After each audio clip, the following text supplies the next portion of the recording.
Banjir yang melanda Kabupaten Jombang, Jawa Timur meluas hingga merendam lebih dari 14 desa. Kondisi ini membuat sebagian warga terpaksa mengungsi.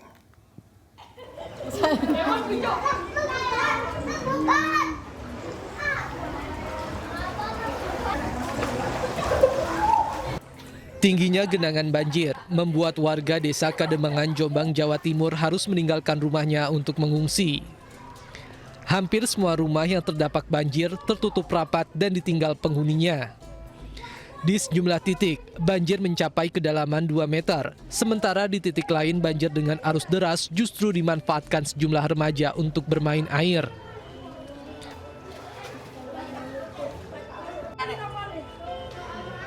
Menurut warga, banjir ini terjadi akibat luapan sungai yang ada di desa Kademangan dan diperparah dengan tingginya curah hujan yang terjadi pada Minggu malam.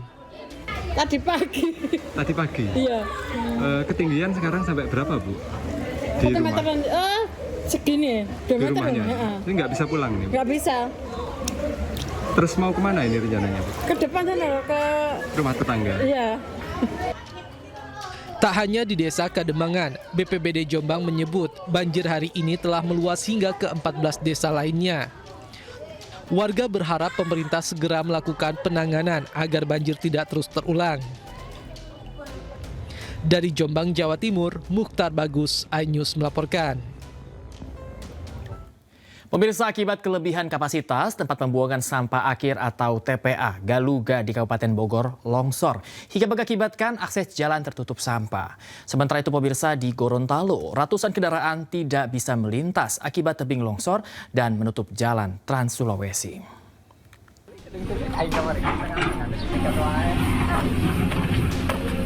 Gunungan sampah menutup akses jalan penghubung antara Kampung Cijungjung dan Kampung Galuga di Kecamatan Cibung Bulang, Kabupaten Bogor. Selain sudah over kapasitas, longsor terjadi akibat hujan deras yang terus-menerus terjadi. Warga berharap agar pemerintah kota dan Kabupaten Bogor segera mengambil tindakan agar longsor tidak kembali terjadi di kemudian hari.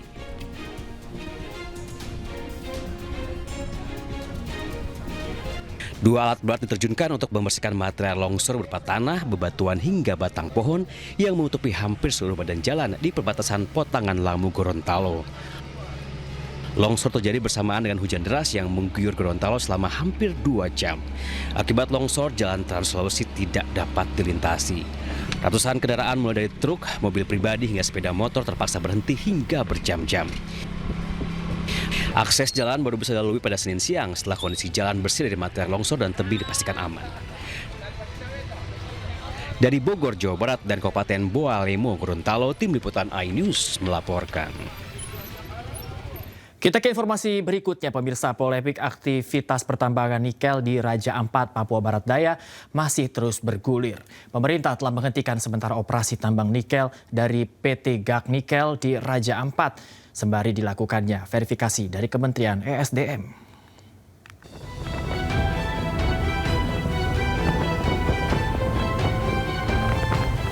Aktivitas tambang nikel terbesar di tanah Papua kini terhenti sejak keputusan penghentian sementara oleh Kementerian Energi dan Sumber Daya Mineral pada 5 Juni 2025 lalu. PT GAK Nikel menghentikan seluruh kegiatan penambangan di Pulau GAK Raja Ampat, Papua Barat Daya. Puluhan alat berat dan dam truk terparkir sementara aktivitas pekerja nyaris tidak terlihat. Selain PT GAK Nikel, pemerintah juga menghentikan sementara operasi 4 perusahaan tambang lainnya di kawasan serupa untuk menghindari kerusakan lanjutan. Menteri ESDM Bahlil Lahadalia menegaskan pemerintah akan mengambil langkah tegas berbasis hasil evaluasi lintas kementerian. Kita pemerintah akan melakukan evaluasi menyeluruh. Saya akan konsultasi, saya akan minta rapat nanti dengan Menteri LHK, karena urusan lingkungan memang domain dari Menteri LHK untuk mengecek sedetailnya. Seperti itu baru kemudian kita ada keputusan lebih lanjut. Sementara itu, pihak perusahaan mengaku sudah melakukan perawatan lingkungan secara bertahap di lahan-lahan bekas galian penambangan nikel. 2018 sudah mulai ini keberhasilannya, terus 2019 sampai dengan 2024 yang tadi kita lewati, itu 2024. Pak, total luas lahan saya sudah direboisasi sendiri, reboisasi dan reklamasi.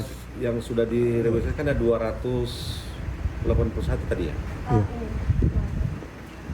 263 ya. sudah dibuka, 131 sudah reklamasi. 131 dari reklamasi. Baik. Ya. Terus 59 dianggap berhasil.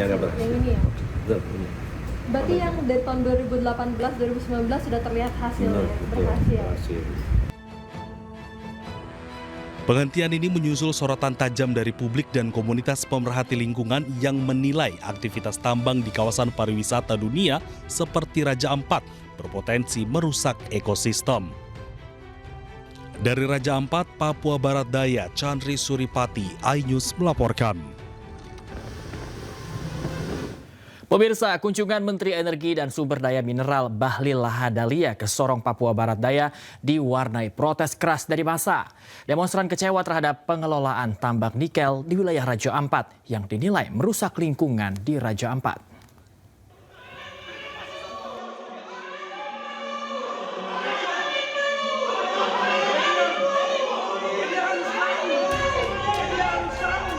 Kemarahan demonstran memuncak saat mengetahui Menteri Energi dan Sumber Daya Mineral Bahlil Lahadalia keluar melalui pintu belakang ruang transit bandara.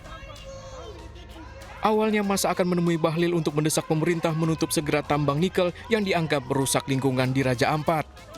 Massa juga sempat membentangkan spanduk dan pamflet untuk menyoroti adanya kerusakan di Raja Ampat akibat tambang nikel.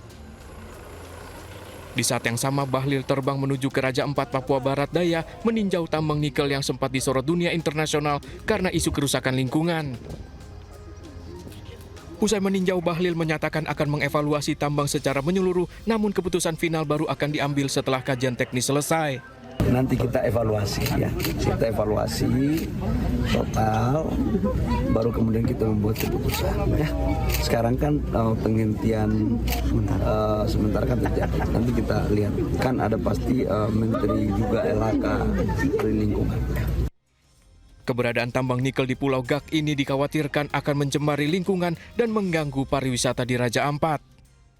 Peninjauan ini juga merupakan satu bentuk perhatian langsung negara atau pemerintah dalam rangka melihat langsung informasi atau temuan-temuan yang dilaporkan oleh Greenpeace terkait dengan dugaan kerusakan lingkungan di Raja Ampat yang merupakan daerah pariwisata dunia. Dari Pulau Gak, Raja Ampat, Chandri Suripati, iNews melaporkan. Sementara itu, pemirsa, Menteri Lingkungan Hidup angkat suara mengenai indikasi kerusakan lingkungan akibat aktivitas pertambangan nikel di Raja Ampat, Papua. Rencananya, Kementerian LH akan bertolak ke Raja Ampat untuk melakukan tinjauan langsung pada pekan depan.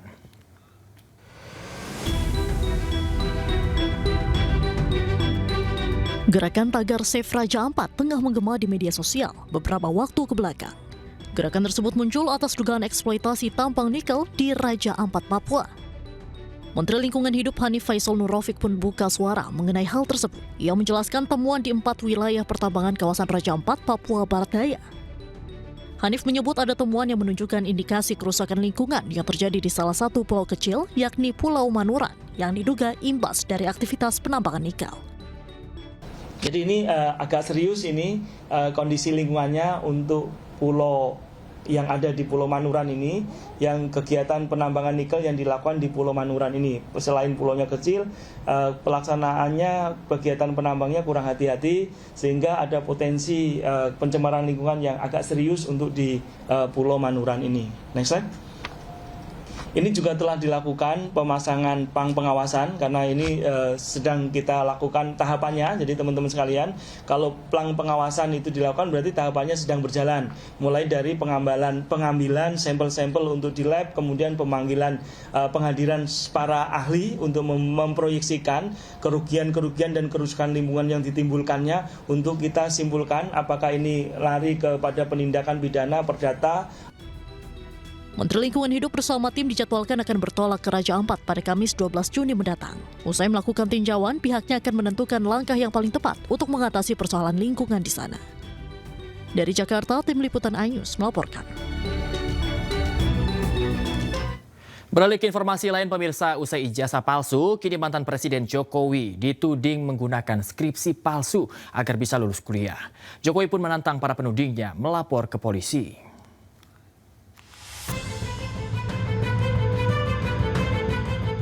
Kisru tudingan ijazah palsu Presiden ke-7 RI Joko Widodo hingga kini belum mereda.